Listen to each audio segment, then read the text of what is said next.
Yang ni model McDodo MC255, power bank 10,000 mAh dengan output sampai 22,500 watt. Super fast charging. Dalam kotak, dia bagi satu unit power bank siap dengan kabel Type-C to Type-C untuk pengecasan pantas PD fast charge.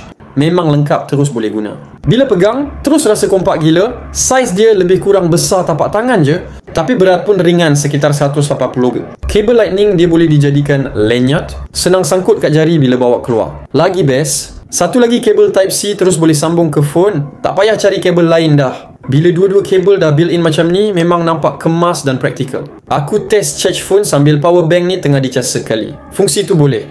Tapi memang tak dapat quick charge sebab tenaga dia kena kongsi dua hala. Tapi kalau cas satu peranti saja memang laju gila. LED digital dia pun tunjuk baki kuasa dengan jelas. Senang nak pantau. Untuk yang suka travel atau kerja luar, ni antara power bank paling praktikal dan premium aku pernah guna. Dapatkannya di Bag Oren sekarang sebelum stok dia lesap.